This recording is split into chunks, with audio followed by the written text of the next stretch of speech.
अस्सलामुअलैकुम नाज़रीन कराम, नई वीडियो में आपको खुश आमदीद कहते हैं। बहुत बड़ी साजिश पकड़ी गई है और यहाँ से डायरेक्ट 9 मई का लिंक भी निकल आता है। आपको दिखाता हूँ और सबूतों के साथ दिखाता हूँ कि किस तरह से हर साजिश के पीछे इस्टेब्लिशमेंट की बी टीम नून लीग है। एक जानिब इंट्रा पार्टी इलेक्शंस चैलेंज हुए हैं, अकबर एस बाबर की इलेक्शन करवाने की दरख्वास्त भी मुस्तरद हुई है। लोगों को लगा कि शायद तहरीक इंसाफ के लिए कोई खुशखबरी आ गई है, तो आपको ये क्लियर कर दूं कि दरख्वास्त मुस्तरद हुई है कि इलेक्शन दोबारा नहीं होंगे। लेकिन आगे से इलेक्शन कमीशन ने यह कहा कि बाकी सारी दरख्वास्तें जिसमें चैलेंज किया गया है इंट्रा पार्टी इलेक्शन को, वो काबिल समात हैं और इसके लिए तहरीक इंसाफ को नोटिस जारी कर दिए गए हैं और 12 दिसंबर को समात मुकर्रर की गई है। अब अगर तो ये फैसला आता है कि तहरीक इंसाफ ने इंट्रा पार्टी इलेक्शन कानूनी और आइनी तरीके से दुरुस्त नहीं करवाया, बल्ले का निशान ख़त्म और बतौर जमात यानी पीटीआई अपनी मौजूदा हालत में इलेक्शन में हिस्सा नहीं ले सकेगी। इसमें मल्टीपल मंसूबे हो सकते हैं। एक ये कि फौरी तौर पर बल्ले का निशान ले लिया जाए और एक ये कि केस लटका के रखा जाए और इसका तब फैसला सुनाया जाए जब अगले दिन या अगले हफ्ते इलेक्शन हो। ये कुछ भी कर सकते हैं। तब तहरीक इंसाफ ने टिकट भी दिए होंगे लोगों को, सारे वो ख़त्म हो जाएंगे, नल एंड वाइड हो जाएगा क्योंकि जमात से बल्ले का निशान ही ले लिया गया होगा। तो एक बहुत बड़ी गेम डाली जा रही है टेक्निकल नॉकआउट करने के लिए।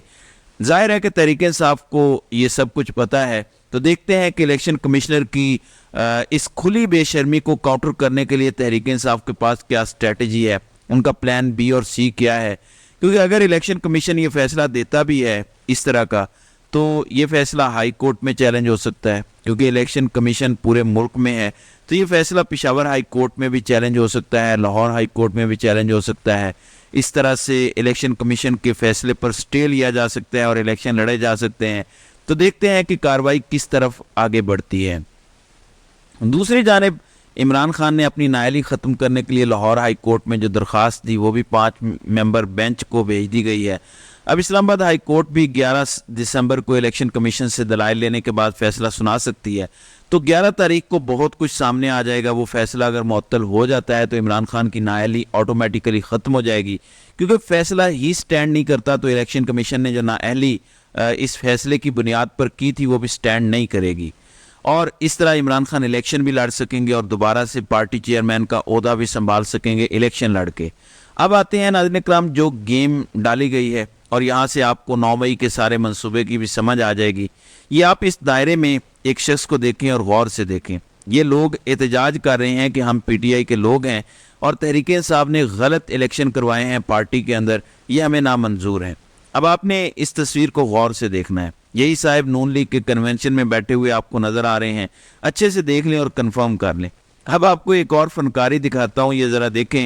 ये आपको नज़र आ रहा है जिस तरफ एरो है नीचे, ये सफ़ेद रंग का प्ले कार्ड उठा के खड़े हैं। ये भी नून लीग के राजा जर्क खान कियानी है। इसके बाद प्रोग्राम जारी रहा, इसका मैं जवाब आपको देता हूँ, लेकिन वो आपको जवाब उन वीडियोज़ में मिलेगा। 2 वीडियोज़ आपको दिखाता हूँ जो ज़बरदस्त रिपोर्टर्स ने जो ग्राउंड पर काम कर रहे हैं उन्होंने की हैं। आप इनकी वीडियोस देखेंगे कितना बड़ा प्लान करके लाया गया, नारे लगवाए गए, पीटीआई के इंट्रा पार्टी इलेक्शन नामंजूर, ये कौन सा इलेक्शन है, और पूरे मीडिया पे ये खबरें चलवाई गई क्योंकि बयानिया बनाया जा रहा है। असल में जो बैठे हैं बंद कमरों में वो एक प्रोग्राम बनाते हैं कि थोड़े से एहतजाज के लिए बंदे भेज देंगे, फिर माहौल बनेगा, मीडिया पे माहौल बनेगा, फिर हम इलेक्शन कमीशन से तहरीक इंसाफ को कलअदम करार दिलवा देंगे, यानी कि आपके इंट्रा पार्टी इलेक्शन ठीक नहीं है, तो लोग कहेंगे कि सब कुछ कुदरती तौर पे हुआ। यानी इमरान खान ने बड़ा ठीक कहा था कि एक तो ये पढ़े लिखे नहीं है, दूसरा ये कोशिश भी नहीं करते।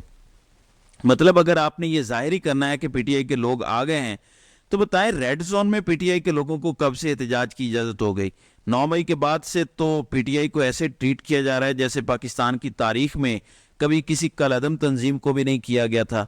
पीटीआई के साथ वो किया जा रहा है जो पाकिस्तान की तारीख में कभी किसी जमात के साथ नहीं हुआ। और बिल्कुल शहजाद इकबाल ने सही बात की है, आजकल जो हो रहा है उसका मुवाजना सिर्फ 1971 से हो सकता है। इसके अलावा मौजूदा पाकिस्तान में किसी के साथ वो नहीं हुआ जो तहरीक इंसाफ के साथ हो रहा है। इल्ताफ हुसैन पे भी पाबंदी लगाने के बावजूद एमकेएम पाकिस्तान का नाम आया और उनको इलेक्शन लड़ने की खुली इजाज़त दी गई। अब ये ऐसे कोई पाबंदी नहीं थी, कंपेन करने की भी पाबंदी नहीं थी इनकी, सिर्फ उन्होंने पार्टी का नाम तब्दील किया। लेकिन जो तहरीक इंसाफ के साथ हो रहा है ये अनप्रेसिडेंटेड है। ये जरा सुने। किसके खिलाफ एहतजाज कर रहे हैं? हम लोग को पता है ऐसे ही है। सर इधर आओ। नहीं आप बताएं। आप अच्छा एहतजाज कर रहे हैं किसके खिलाफ का? आप ये जो नोबल करा रहे हैं वोटिंग उसके बारे में आए हैं हम लोग। ये जो मैंने वो किस चीज के लोग आए हैं, जो लोग क्यों है बेवकूफ है, नहीं किसी मकसद के लिए आए हैं ना। किसके खिलाफ एहतजाज कर रहे हैं? वो जो जैन इलेक्शन कर रहे हैं इनको बारे में कौन कर रहे हैं? वैसे आप जो तो सब को बता रहे हैं, मीडिया पे सब को बता, आप वैसे हमारे से सवाल कर रहे हैं। पीटीआई जो कर रहे हैं उसके बारे में 10 मिनट में घंटे में इलेक्शन होते हैं, आप मुझे बताया कौन सा इलेक्शन? वो जो पीछे हुए हैं वोट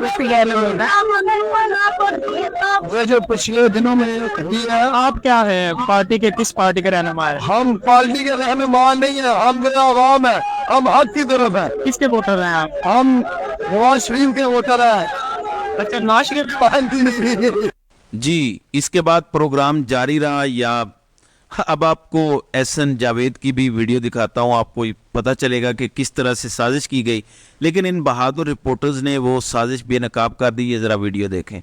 अस्सलाम वालेकुम जी, मैं इस वक्त इलेक्शन कमीशन के बाहर मौजूद हूँ, जहाँ पर कुछ लोग इकट्ठे हुए हैं। पीटीआई के इंट्रा पार्टी इलेक्शन के हवाले से जो है वो नारेबाजी भी की जा रही है और कहा जा रहा है कि ये जो पार्टी इलेक्शन है ये नामंजूर है। इलेक्शन में चोरी जो है वो नामंजूर है। चोर चेयरमैन की जो पार्टी है वो नामंजूर है। इनसे बात भी कर लेते हैं और जान लेते हैं। अस्सलाम वालेकुम। कॉल करो जी। अस्सलाम वालेकुम। आप क्यों आए हुए हैं? हम ये इलेक्शन की वजह से आए। कौन से इलेक्शन?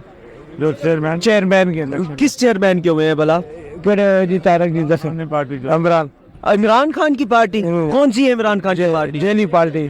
कौन सी पार्टी है? जेली यार आप इनके जवाब तो देने दे। जेली पार्टी कौन सी जेली पार्टी है? पीटीआई। ये आप ये आपको कौन लाया है यहाँ पे? हम सारे गठे आए हैं। अगर किन के साथ आए हैं? अगर हम डॉक्टर तारक के साथ। डॉक्टर तारिक फजल चौधरी। डॉक्टर तारिक फजल चौधरी ने यहाँ पे आपको भेजा है? हाँ जी। अच्छा क्या कहा, क्या के भेजा उन्होंने? है क्या कह के भेजा? कुछ भी नहीं उन्होंने क्या भेजा, हम खुद आए। अच्छा तारिक फजल चौधरी तो नॉन के है ना? क्या अच्छा ये जी इनके मुताबिक ये जी, डॉक्टर तारिक फजल चौधरी नून लीग के हैं, उन्होंने हमें भेजा है। यहाँ आके ड्रामा कर रहे हैं कि ये पीटीआई के लोग हैं। दो बंदों ने पूछा ये इतने लोग हैं, इन्हें पता भी नहीं था कि ये आए किस चीज़ के लिए हैं। हमें जिस बंदे से मर्जी पूछे, जब ऐसे आप किराए पर बंदे लाते हैं उन्हें पता भी नहीं होता कि वो क्यों आए हैं। और ये नून लीग का वोटर और सपोर्टर है जिसे ना दुनिया का पता है, पाकिस्तान के अच्छे बुरे से इन्हें फ़र्क नहीं पड़ता। बस एक अपनी ही इनकी कोई दुनिया है और उसमें ये बेचारे मगन हैं। नून लीग का अगर कोई वोटर सपोर्टर रह गया है तो वो एक पैरेलल रियलिटी में रहता है, एक पैरेलल वर्ल्ड में ज़िंदगी गुजार रहा है जहाँ उसे कुछ नज़र नहीं आ रहा। ना उसको महंगाई नज़र आ रही है, ना जुल्म नज़र आ रहा है, ना जबर नज़र आ रहा है, ना आइन शिकनी नज़र आ रही है, ना कानून शिकनी नज़र आ रही है।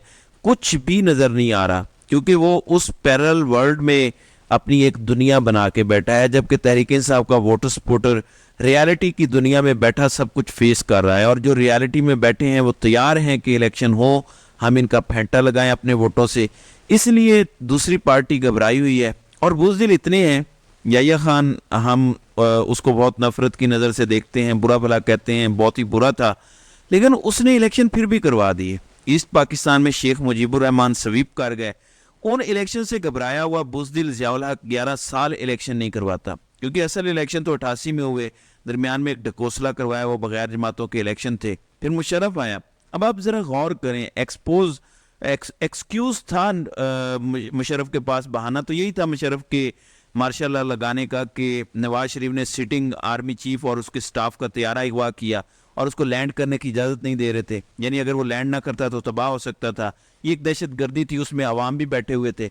अब मुशर्रफ के पास एक नैरेटिव तो था, वो चाहता तो नून लीग पर इलेक्शन लड़ने पर पाबंदी लगा देता। नाज़रीन इकराम, मैं हर डिक्टेटर से नफरत करता हूँ, लेकिन ये एक काबिल तारीफ चीज़ है याह्या खान और परवेज़ मुशर्रफ की। वो ये कि इन दोनों में इतनी जुर्रत थी कि इलेक्शन लड़ने दिया इन्होंने जमातों को। नून लीग भी इलेक्शन लड़ी, यहाँ तक कि ख्वाजा आसिफ जैसे लोग उस वक्त असम्बली में खड़े होकर कहते थे कि इन्होंने 65 हारा, 71 हारा, कारगिल हारा।